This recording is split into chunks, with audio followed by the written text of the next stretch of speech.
I want to reach financial independence one day, but why shouldn't I have more freedom in my life now? That's true. We only live once. I think that personal finance is a bit of a balancing act. We balance our present needs and wants with our future needs and wants. Sometimes it feels like this. And this is so important because if we live too much in the present and we don't plan for the future, then maybe we won't be able to achieve our big life goals, like reaching financial independence.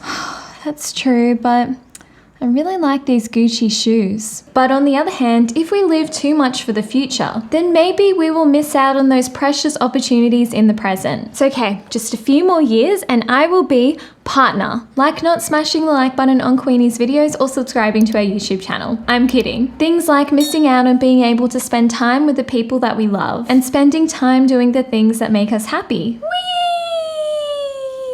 And being able to pursue our passions and our hobbies. We also want to be happy in the present. I mean, if we really think about it, are we really going to be happier when we get that raise or promotion and we reach financial independence? Yes, Queenie, I think I will be happier. Sometimes when people reach those big milestones, they realize that they're not as happy as they thought they would be. Finally, I've done it. It's the moment I've been waiting and working my whole life for. I'm finally partner. Wait a second. That's it? That's what I've been working my ass off for? That's it. I quit.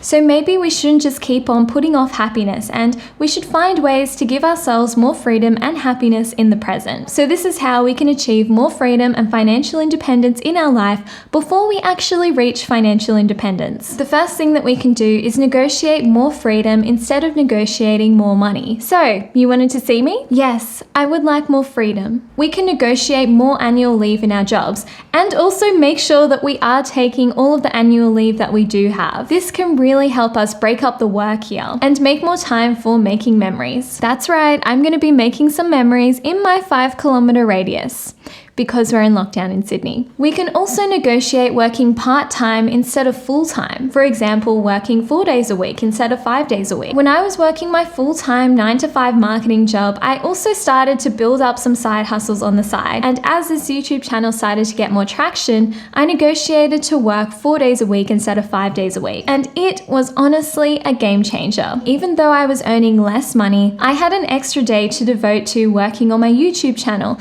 and being able to pursue my side projects. And it honestly made every single week a lot easier to get through. Another thing that we can negotiate is flexible work. For example, working from home more. I think that now, more than ever before, it's a lot easier to negotiate flexible working arrangements, like working from home a couple of days a week. I guess that's one of the benefits of everything that's happened in this past year. Yes! I can work in my pajamas and nobody will know. And another thing that we can negotiate in order to get more freedom in our role is working remotely. Not every employer would be open to this. Work remotely? You mean take a holiday? But if you work for an employer that would be open to this, then perhaps this is something that you could negotiate. The second thing that we can do is find a job that gives us more freedom. Really think about your expenses and your time. Commuting to work, thinking about work, working overtime, buying food because you're too tired to cook. The time that we spend venting to our friends, our partners, and our colleagues because our work is too stressful. And then he said, fix this for me. But I've been fixing his stuff for the past couple of years. I am not paid enough to do this. That sucks, but could we talk about something else? You've been venting for an hour. The expensive work clothes that we need to buy, and the expensive holidays that we need to go on in order to escape from our stressful work lives. I can finally relax. Queenie's on holiday, but I'm sure she can take this quick phone call. Someone's calling me.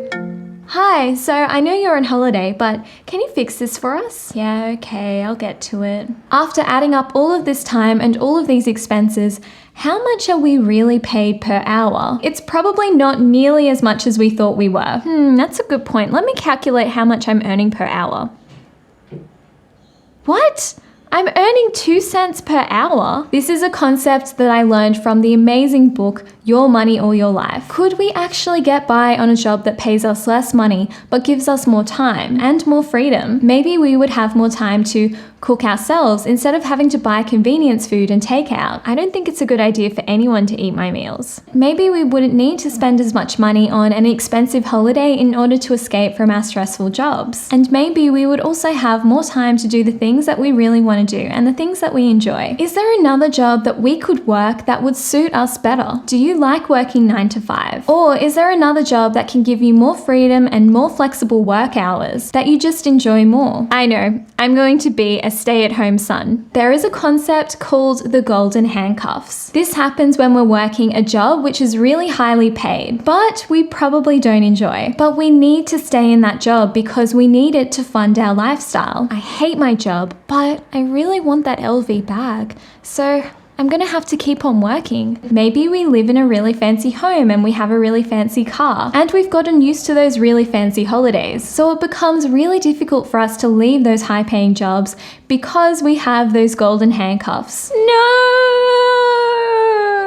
This concept is very real, and it's something that we should be mindful of. We should really think about whether or not our spending and our lifestyle really aligns with our values and the way that we want to live our life. Another thing that we should consider is less money doesn't always mean less money. I've done the calculations, and less money does mean less money. Sometimes having a job that doesn't pay us as much, but gives us more freedom and potentially a lower cost of living, can sometimes give us more money back in our pockets. I see. That makes sense. Third thing that we can consider is working remotely or freelancing. If your employer is open to it, perhaps you could even start working remotely and live in a place with a lower cost of living, which can potentially give you a lifestyle that you enjoy more. This is another way we can achieve more freedom in our lifestyle. You can also look at the skills that you already have and then see if you could use any of these skills to work freelance. Because when you work as a freelancer, you can potentially get more freedom in your lifestyle as well. I've always been really good at juggling. And the final thing that we can do to achieve more freedom in our lifestyle is take a break from work every couple of years and go traveling for an extended period of time. This point takes planning and preparation. Unfortunately, we can't just leave our jobs at the drop of a hat, but this is something that we can start planning for a couple of months or years in advance. We can start by budgeting and tracking our expenses. And by the way, I do have a link in my description below to WeMoney, which is a free app that you can use to track your expenses. And if you sign up with my link, we both get a free $5. We can also build ourselves an emergency fund of 3 to 6 months of living expenses. We can also start preparing for our break by perhaps even reaching coast fire. Coast fire is having enough money saved and invested, so we wouldn't actually need to invest another dollar in order to reach financial independence. So we can essentially coast our way to fire. I like this coast fire. This can help us take the pressure off our jobs, and I can very happily say that Pablo and I have reached our coast fire number. We currently have $200,000 saved and invested, and if we never invested another dollar, we would be able to reach financial independence by the time that I'm 45. Another type of financial independence that we can reach in preparation for taking a big break off work is barista file. Barista file, I am a barista. This is having enough passive income from our investments and other sources to be able to work part-time or just be able to take the pressure off our jobs a little bit. So for example, earning a few $1,000s per month in passive income from our investments and our other sources of income. Taking a few months off work or a year off work is quite a long time, but if we plan for it and also prepare for it really well, then potentially it won't cost us that much money. If we can spend time budgeting and planning our trip and potentially living in a place with a lower cost of living. Ooh, this food is so cheap. It's like everything here is on sale. Thank you for watching this video all the way through. I have a secret code word for you, which is gold, as in I have been watching the Olympics a lot, and I am just so proud of the Australian Olympic team. We're winning so many gold medals. I'm so proud. So write me a comment below with the word gold in it, just so I know who watched this video all the way through. I really, really appreciate you. And I will see you in the next video. Bye. And if you want to watch more videos, I got you. Here are some more videos that you can watch, so you can click on the links and click through to another video.